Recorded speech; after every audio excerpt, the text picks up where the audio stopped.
Friends, मैं तेजस और मेरे यूट्यूब चैनल टारगेट आप स्टूडेंट्स पे आप सबका स्वागत है।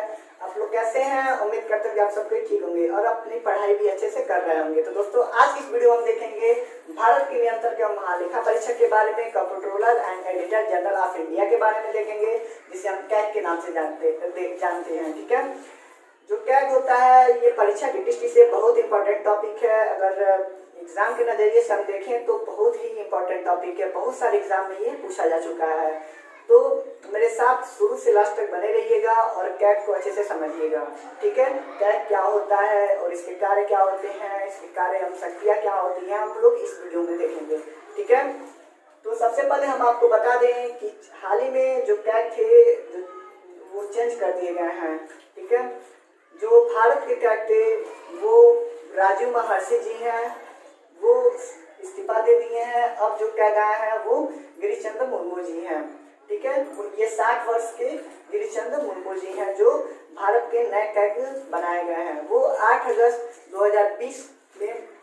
2020 में राष्ट्रपति के समक्ष शपथ लिए हैं। ठीक है, तो आइए गिरीश चंद्र मुर्मू जी के बारे में हम का बायोडाटा हम जानते हैं कि वो पहले किस पद पे थे।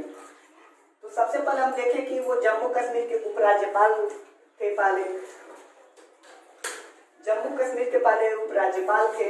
ठीक है, वो 1985 बैच के आईएएस ऑफिसर रह चुके हैं। ठीक है, और मुर्मू जी जो कैग है 14वां कैग के रूप में चुना गया है श्री गिरीश चंद्र मुर्मू जी को। ठीक है, भारत के 14वां कैग जो है वो गिरीश चंद्र मुर्मू जी हैं। ठीक है, पहले कैग कौन थे? तो राजीव महर्षि थे। इनको 2017 में नियुक्त किया गया था और ये 3 साल कार्यकाल, इनका कार्यकाल जो है वो 3 साल रहा। ठीक है, और मुर्मू जी 8 अगस्त 2020 को भारतीय नियंत्रक महालेखा परीक्षक के रूप में कार्यभार ग्रहण किया, यानी राष्ट्रपति के समक्ष शपथ लिए, वहीं उनका कार्यभार ग्रहण कर लिए। कौन? गिरीश चंद्र मुर्मू जी। और ये मुर्मू जी 31 अक्टूबर 2019 को जम्मू कश्मीर के पहले उपराज्यपाल रह चुके हैं। ठीक है, उपराज्यपाल रह चुके हैं और इनका कार्यकाल 9 महीना था।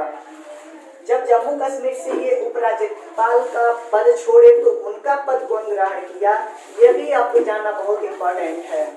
उनका पद पूर्व कैबिनेट मंत्री जो थे यानी मनोज सिन्हा जी, इनका पद ग्रहण किए हैं, यानी उपराज्यपाल का पद ग्रहण किए हैं जम्मू कश्मीर के।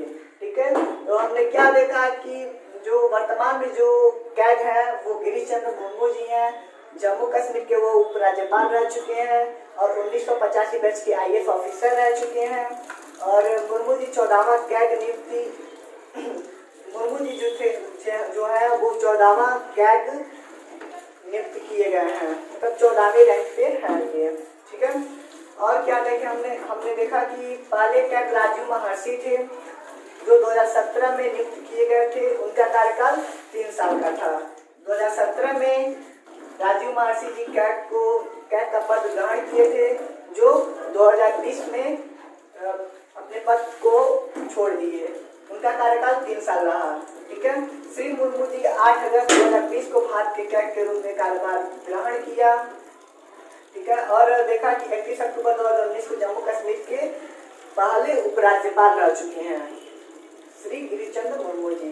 ठीक है, अब हम लोग देख लेते हैं कि कैग क्या होता है। आखिर कैग का काम क्या होता है? कैग का क्या काम होता है? भारत के नियंत्रक और महालेखा परीक्षक का काम क्या होता है? तो भारतीय संविधान में सरकार बनाई गई। सरकार को काम करने के लिए बहुत सारे कार्य दिए गए। संसद के द्वारा सरकार बहुत सारे काम करती है। राज्य में विधानमंडल के द्वारा राज्य सरकार बहुत सी कार्य करती है। ऐसे में धन की प्राप्ति होती है और धन की व्यय होती है। ठीक है, तो जो धन की प्राप्ति होती है और व्यय होती है, इसका लेखा जोखा करने के लिए एक पद बनाया गया जिसे हम नियंत्रक एवं महालेखा परीक्षक के नाम से जानते हैं और इसे हम कैग के नाम से भी जानते हैं। ठीक है, इसे हम कैग के नाम से जानते हैं। ठीक है, तो ये जो प्राप्ति, ये जो धन होता है, ये जो पैसा होता है प्राप्ति और व्यय का, इसका लेखा जोखा करने के लिए एक सार्वजनिक पद बनाया गया है जिसे हम कैग के नाम से जानते हैं। ठीक है, और जो ये पैसा, ये प्राप्ति होता है, ये सार्वजनिक धन होता है।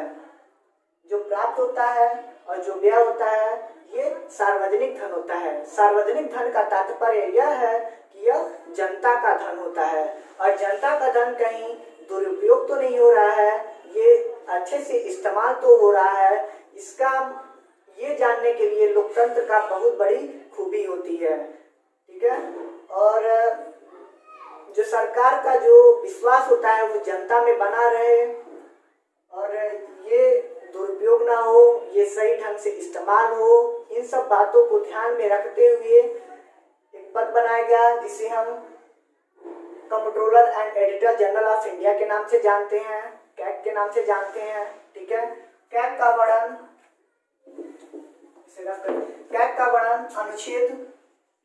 अनुच्छेद 148 में किया गया। कैग का वर्णन जो है वो अनुच्छेद 148 से अनुच्छेद 151 में किया गया है। जो कैग का जो पद है अनुच्छेद 148 में किया गया है, कैग का पद 148 में किया गया है और अनुच्छेद 149 में क्या है तो कार्य एवं शक्ति है। ये जो दो आर्टिकल है ये बहुत ही इम्पोर्टेंट है। एग्जाम की दृष्टि से देखें तो ये बहुत ही इम्पोर्टेंट दो आर्टिकल है, ये हमेशा पूछते रहते हैं। तो ये जो पद है अनुच्छेद 148 में है कैग का पद, कैग का कार्य एवं शक्ति अनुच्छेद 149 में है। ठीक है, और वास्तव में अगर देखा जाए तो जो लेखा का परीक्षण होते हैं वो जो पूरे भारत का डाटा का ऑडिट जो होते हैं वो चाहे वो केंद्र स्तर पे हो चाहे राज्य स्तर पे हो, मतलब ये पूरे भारत के लेखा का परीक्षण करते हैं और इसके मुखिया कौन होते हैं तो कैग होते हैं। ठीक है, और वास्तव में यह सार्वजनिक धन लोक वित्तीय का संरक्षक होते हैं। सार्वजनिक धन का तात्पर्य यह है कि यह जनता का धन है, जनता का धन लोक वित्त का संरक्षक होते हैं, यानी इसका रक्षा करते हैं। कहीं इसका धन कहीं दुरुपयोग ना हो, सही ढंग से इस्तेमाल हो, जैसा कि हमने पहले बताया है। ठीक है, और डॉक्टर भीमराव अंबेडकर इसके संबंध में बोल रहे हैं कि अगर कोई पद है भारतीय संविधान में, कोई आधिकारिक पद है तो सबसे श्रेष्ठ जो पद है वो कैग का पद है। जो अधिकारी का पद है बहुत ही श्रेष्ठ पद है ये कैग का। डॉक्टर भीमराव अंबेडकर बोले हैं कि भारतीय संविधान में जो कैग का पद है भारतीय संविधान में आधिकारिक पद के दृष्टि से बहुत ही ऊंचा पद है, ये सबसे श्रेष्ठ पद कैग का पद है। ठीक है, अब हम जानते हैं कि कैग की नियुक्ति कैसे होती है। नियुक्ति हम देख लेते हैं कि इसकी नियुक्ति कौन करता है तो राष्ट्रपति द्वारा इसकी नियुक्ति किया जाता है। यह निर्वाचन द्वारा नहीं किया जाता है, इसका नियुक्ति होता है, ये इसका चुनाव नहीं होता है, कैग का चुनाव नहीं होता है, इसको राष्ट्रपति द्वारा चुना जाता है। शपथ राष्ट्रपति के समक्ष लेते हैं, कैग जो होते हैं वो अपना शपथ राष्ट्रपति के समक्ष लेते हैं, राष्ट्रपति के साथ राष्ट्रपति को शपथ दिलाते हैं। जो त्याग पत्र होता है वो राष्ट्रपति को देंगे। जो कैग होते हैं अगर चाह रहे हैं, अगर अपने पद से खुश नहीं है तो अगर वो चाह रहे हैं अपना जो हमको जो पद मिला है अगर मैं उसको त्याग कर दूं तो वो अपना त्याग पत्र किसको देते हैं तो राष्ट्रपति को देंगे। देखें हम पहले कि राष्ट्रपति द्वारा नियुक्त किए जा रहे हैं, राष्ट्रपति के समक्ष शपथ ले रहे हैं और जो त्याग पत्र है वो राष्ट्रपति को दे रहे हैं। और इनका कार्यकाल क्या होता है 6 वर्ष या 65 वर्ष जो पहले हो। 6 वर्ष या 65 वर्ष जो पहले हो, इसका क्या मतलब है? बहुत बच्चे कंफ्यूज हो जाते हैं कि 6 वर्ष का मतलब क्या होगा और 65 वर्ष का मतलब क्या होगा। तो आइए हम इसे समझते हैं। 6 वर्ष का मतलब ये हुआ कि जैसे आप अगर 50 वर्ष के हैं, 50 या 40 वर्ष के हैं कुछ भी, तो हम 50 वर्ष ही ले लेते हैं। अगर आप 50 वर्ष के हैं और कैग के पद पे हैं तो इसमें 6 वर्ष जोड़ा जाएगा, यानी 56 वर्ष तक आप उस पद पे रहेंगे। ठीक है, 6 वर्ष। और अगर आप 60 वर्ष के हैं, 60 वर्ष के हैं, अगर इसमें देखा जाए 6 वर्ष जोड़ा जाए तो ये 66 वर्ष का हो जा रहा है, जो कि इम्पॉसिबल है। जबकि मैक्सिमम जो एज है वो 65 वर्ष ही है, तो ऐसे में नहीं हो पाएगा। तो इसमें मतलब 65 वर्ष से अधिक नहीं हो सकते हैं, 65 वर्ष से कम हो सकते हैं, लेकिन 65 वर्ष से अधिक नहीं हो सकते हैं। कहने का मतलब ये है कि जो 6 वर्ष चाहे पहले हो या 65 वर्ष जो पहले हो, जैसे 50 वर्ष के हैं, 6 वर्ष जुड़ के 56 वर्ष, 6 वर्ष पूरा आप कार्यभार संभाल लेंगे। अगर आप 60 वर्ष के हैं, 6 वर्ष अगर लेंगे तो ऐसे में 66 वर्ष हो जा रहा है, जो कि इम्पॉसिबल है। क्या का जो कार्यकाल है वो अधिकतम मैक्सिमम कितना है, तो 65 वर्ष है। तो 65 वर्ष तक ही आप कार्यभार ग्रहण कर सकते हैं, 65 वर्ष तक। 65 वर्ष के बाद आप नहीं कर सकते हैं। ठीक है, उम्मीद आपको समझ में आ गया होगा। और इनको हटाने की प्रक्रिया आप देखते हैं कि हटाया कैसे जाता है इनको। तो अगर जो कैग होते हैं, अगर वो अपने कार्य में असमर्थ हैं या संविधान का उल्लंघन कर रहे हैं, असंवैधानिक रूप से वो कार्य कर रहे हैं, तो उनको हटाया जाता है। तो हटाने की प्रक्रिया कैसी होती है, तो जिस प्रकार सुप्रीम कोर्ट के न्यायाधीश को हटाया जाता है, ठीक उसी प्रकार कैग को भी हटाया जाता है। ठीक है, देखिए, कार्य से असमर्थ हो, संविधान का उल्लंघन करते हैं, तो सुप्रीम कोर्ट के न्यायाधीश की तरह हटाया जाएगा। यानी जिस प्रकार सुप्रीम कोर्ट के न्यायाधीश को हटाया जाता है, ठीक उसी प्रकार कैग को भी हटाया जाता है। हटाने की प्रक्रिया हम देख लेते हैं कि सुप्रीम कोर्ट की हटाने की प्रक्रिया क्या होती है। सुप्रीम कोर्ट की हटाने की प्रक्रिया क्या होती है, तो संसद के 2 सदन होते हैं, एक राज्यसभा होता है और एक लोकसभा होता है। राज्यसभा लोकसभा में हटाने की प्रक्रिया के प्रस्ताव को पेश किया जाता है, राज्यसभा में पास हो जाता है, लोकसभा में पास हो जाता है तो कहाँ जाता है, राष्ट्रपति के पास जाता है, राष्ट्रपति महोदय जी के पास जाता है। और राष्ट्रपति महोदय जब इस पे हस्ताक्षर कर देते हैं, सिग्नेचर कर देते हैं, तो ये अपने पद से हट जाते हैं सुप्रीम कोर्ट के न्यायाधीश। ठीक उसी प्रकार कैग का भी यही होता है, हटाने का प्रस्ताव राज्यसभा लोकसभा में पेश किया जाता है, दोनों सदनों में पास हो जाता है तो राष्ट्रपति के पास जाता है, राष्ट्रपति फुल्ली फाइनली हस्ताक्षर कर देते हैं, तो कैग अपने पद से इस्तीफा दे देते हैं। ठीक है, अब हम देखते हैं कार्य एवं शक्ति। जो कैग होते हैं उनके कार्य क्या होते हैं और शक्ति क्या होते हैं, कार्य एवं शक्तियों को देखेंगे। तो पहला जो कार्य एवं शक्ति है, कार्य जो है मुख्य लेखा परीक्षक के रूप में केंद्र राज्य के लेखा का परीक्षण करते हैं। यानी जो कैग होते हैं वो मुख्य लेखा परीक्षक के रूप में केंद्र राज्य के यानी केंद्र स्तर पे भी, पूरे भारत पे भी और राज्य के स्तर पे भी लेखा का परीक्षण करते हैं, यानी लेखा जोखा करते हैं। ठीक है, कहाँ धन का कितना व्यय हो रहा है, कितना प्राप्ति होता है, इसका लेखा जोखा करते हैं मुख्य लेखा परीक्षक के रूप में। ठीक है, और देखें संचित निधि आर्टिकल 266 और आकस्मिक निधि जो है वो आर्टिकल 267 में है। यानी संचित निधि 266 और आकस्मिक निधि 267 से जो धन व्यय होता है उस धन का परीक्षण क्या करते हैं।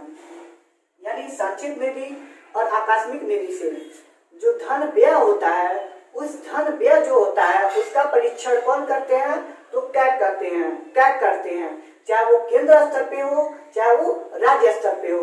ये कैग जो होते हैं पूरे भारत के लिए होते हैं, केंद्र पे भी पूरा देखते हैं और राज्य में भी देखते हैं। और देखते हैं कि कैग लोक सेवा समिति के मार्गदर्शक होते हैं। कैग लोक सेवा समिति जो होता है, लोक सेवा जो समिति है, जो कैग होते हैं उसके मार्गदर्शक होते हैं, यानी उसे आँख भी कहते हैं और कान भी कहते हैं कैग को। किसके मार्गदर्शक होते हैं, तो लोक लेखा समिति के मार्गदर्शक होते हैं। और एक कार्य और हम देख लेते हैं कि जो लेखा परीक्षण होता है, जो लेखा का परीक्षक होते हैं कैग, वो सौंपते हैं राष्ट्रपति को। अगर लेखा परीक्षण अगर राष्ट्रपति को सौंप रहा है तो राष्ट्रपति क्या करते हैं, उस लेखा परीक्षण को वो संसद में पेश करते हैं। संसद के दोनों सदनों में जाता है, राज्यसभा लोकसभा में। उसमें यह देखा जाता है कि हमारा सरकार किस रूप में काम कर रहा है, राज्य में किस रूप में सरकार धन खर्च कर रहा है और केंद्र में सरकार किस रूप में खर्च कर रहा है। इसलिए हम मतलब ये जो क्या होते हैं, लेखा परीक्षक का जो लेखा परीक्षण होता है वो राष्ट्रपति को सौंपते हैं, राष्ट्रपति संसद को सौंपते हैं। संसद में पेश किया जाता है, देखा जाता है कि भारत में कैसे धन का व्यय हो रहा है और प्राप्ति हो रहा है, इस पे बहस होता है। ठीक है। और राज्य स्तर पे हम देखें तो राज्य स्तर पे क्या राज्यपाल को सौंपते हैं, राज्यपाल को सौंपते हैं क्या, लेखा परीक्षण सौंपते हैं। और राज्यपाल क्या करते हैं, वो विधानमंडल को सौंपते हैं। और विधानमंडल में ये देखा जाता है कि क्या विधानमंडल में बहस किया जाता है कि राज्य में किस प्रकार से धन का व्यय हो रहा है, प्राप्ति हो रहा है। ठीक है। और देखते हैं कि एक शक्ति और है इनका, क्या कि एक शक्ति और है। अगर राष्ट्रपति लेखा परीक्षण अगर राष्ट्रपति जो है वो कैग से अगर लेखा परीक्षण का सलाह मांगते हैं तो कैग से मांग सकते हैं, मतलब कैग इनको सलाह दे सकते हैं राष्ट्रपति को, अगर लेखा परीक्षण के बारे में अगर राष्ट्रपति को जानना है तो। ठीक है। और इनको स्वतंत्रता मिली गई है कुछ बातों पे, स्वतंत्रता मिली है। स्वतंत्रता ये मिल गई है इनको कि इनको प्रसाद पर्यंत के द्वारा नहीं हटाया जाएगा। अगर प्रसाद पर्यंत के द्वारा इनको हटाया जाता तो ऐसे में इनको डर लगता कि अगर हम सरकार के विरुद्ध में कोई कार्य करते तो हमको तुरंत राष्ट्रपति हटा देते। ठीक है। तो ऐसे में स्वतंत्रता इनको मिली है कि इनको प्रसाद पर्यंत के द्वारा नहीं हटाया जाएगा, इनको हटाया जाएगा तो वो सुप्रीम कोर्ट के न्यायाधीश के हटाने की प्रक्रिया जो होती है उन्हीं के आधार पे इनको भी हटाया जाएगा। ठीक है। ऐसे में इस बात को लेकर ये आजाद रहते हैं कि हमको अगर सरकार के विरुद्ध हम कार्य भी करेंगे तो भी हमको हटाया नहीं जाएगा। हटाया किस लिए जाएगा, जब हम कोई सुप्रीम कोर्ट के हटाने की प्रक्रिया की जैसे हम हटेंगे। ठीक है। और इनका वेतन कैसे मिलता है, अगर वेतन की बात करें तो ये संचित निधि द्वारा इनको मिलता है वेतन, संचित निधि द्वारा मिलता है इनका वेतन। ठीक है। आइए हम इसे एक बार रिपीट कर लेते हैं। पहले शुरू में हमने क्या देखा कि जो वर्तमान के जो कैग है वो कौन है, तो गिरीश चंद्र मुर्मू जी हैं। ये शपथ लिए हैं 8 अगस्त 2020 को इन्होंने शपथ लिया। और इनका बायोडाटा हमने देखा कि जम्मू कश्मीर के वो पहले उपराज्यपाल रह चुके हैं और 1985 के वो IAS ऑफिसर रहे हैं। और मुर्मू जी 14वां कैग नियुक्त किए गए हैं। और जो पहले कैग थे वो राजीव महर्षि थे, राजीव महर्षि जी थे और वो 2017 में नियुक्त किए गए थे। और 3 साल का इनका कार्यकाल रहा, किनका, राजीव महर्षि जी का। और जो उपराज्यपाल का जो पद था, गिरीश चंद्र मुर्मू जी जब उस पद को छोड़े तो उस उपराज्यपाल का पद खाली रह गया। उस उपराज्यपाल का पद पूर्व केंद्रीय मंत्री मनोज सिन्हा जी उस पद को ग्रहण किए हैं। ये भी करंट का एक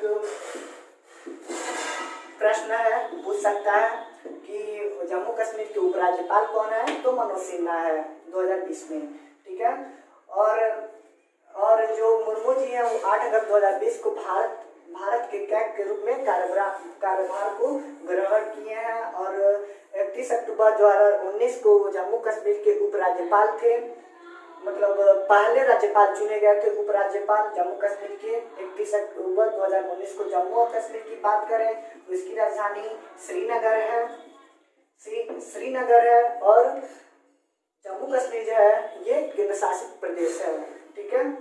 और मुर्मू जी का, गिरीश चंद्र मुर्मू जी का जो कार्यकाल है वो 9 महीने का रहा है, उपराज्यपाल का कार्यकाल। ठीक है, और उसके बाद से हम देखें कि जो कैग का पद कैग क्या होता है, उसमें क्या क्या इसकी कार्य क्या होती है, इसकी शक्ति क्या होती है, हमने इसको देखा। तो पहले हमने देखा कि नियुक्ति कौन करता है, तो राष्ट्रपति करते हैं। फिर शपथ कौन दिलाते हैं, तो राष्ट्रपति दिलाते हैं। त्याग पत्र कौन लेते हैं, राष्ट्रपति लेते हैं। ये तीनों लेते हैं, यानी तीनों का काम राष्ट्रपति का होता है। नियुक्ति भी राष्ट्रपति करते हैं, शपथ भी राष्ट्रपति दिलाते हैं और त्याग पत्र भी लेते हैं, तो कौन लेते हैं, राष्ट्रपति लेते हैं। फिर हटाने की प्रक्रिया हमने देखा कि अगर कोई कार्य करने में असमर्थ है, अपने पद का कार्य करने में असमर्थ है, या संविधान का उल्लंघन कर रहे हैं, संवैधानिक रूप से काम कर रहे हैं, तो उनको हटाया जा सकता है। और हटाने की प्रक्रिया कैसी है, तो सुप्रीम कोर्ट के न्यायाधीश की प्रक्रिया की जैसी है। ठीक है, जिस प्रकार सुप्रीम कोर्ट के न्यायाधीश को हटाया जाएगा, ठीक उसी प्रकार कैग को भी उसी प्रकार हटाया जाएगा। फिर कार्य एवं शक्ति को हमने देखा कि वो क्या होते हैं, मुख्य लेखा परीक्षक के रूप में मुख्य लेखा परीक्षक के रूप में केंद्र राज्य के लेखा परीक्षण करते हैं, यानी केंद्र का भी परीक्षण करते हैं और राज्य का भी लेखा का परीक्षण करते हैं। कौन, क्या करते हैं, मुख्य लेखा परीक्षक के रूप में। और संचित निधि आर्टिकल 266 और आकस्मिक निधि 267 से जो धन व्यय होता है उसका लेखा जोखा कौन करते हैं, उस धन का परीक्षण कौन करते हैं, तो क्या करते हैं, चाहे वो केंद्र स्तर पे हो या राज्य स्तर पे हो। फिर हमने देखा लोक लेखा समिति के ये मार्गदर्शक हैं, जो लोक लेखा समिति है उसके मार्गदर्शक कौन है, तो कैग है। और जो लेखा का परीक्षण होता है वो राष्ट्रपति को सौंपते हैं, और राष्ट्रपति किसको सौंपते हैं, संसद को सौंपते हैं। संसद को सौंपते हैं तो संसद में पेश किया जाता है, उसमें देखा जाता है कि हमारा सरकार किस प्रकार से काम कर रहा है, किस प्रकार से धन व्यय कर रहा है। फिर जो अगर राज्य के स्तर पे देखें तो राज्य स्तर पे कैग अपना लेखा परीक्षण किसको सौंपते हैं, राज्यपाल को सौंपते हैं। राज्यपाल विधानमंडल को सौंपते हैं, विधानमंडल में बहस किया जाता है कितने व्यय हो रहे हैं, कितने क्या हो रहे हैं। तो आज की इस वीडियो में हम इतने ही रहने देते हैं। उम्मीद है आपको इस पूरा वीडियो आपको समझ में आया होगा। तो लाइक कमेंट कीजिएगा, और अभी तक मेरे चैनल को सब्सक्राइब नहीं किए हैं तो प्लीज़ सब्सक्राइब कर दीजिए। अगर आपके आसपास के मोहल्ले में अगर कोई स्टूडेंट्स है, वो पढ़ने के लिए कोचिंग नहीं जा पा रहा है, उसके घर फाइनेंशियल प्रॉब्लम है, किसी वजह से वो पढ़ने नहीं जा पा रहा है, तो प्लीज़ मेरे इस पूरे वीडियो को आप वहाँ तक पहुँचा दीजिए। ठीक है, जिससे उन लोगों का भला हो सके। तो आज की इस वीडियो में हम इतने ही रहने देते हैं। तब तक के लिए मस्त रहिए, सावधान रहिए, सतर्क रहिए। Thank you very much.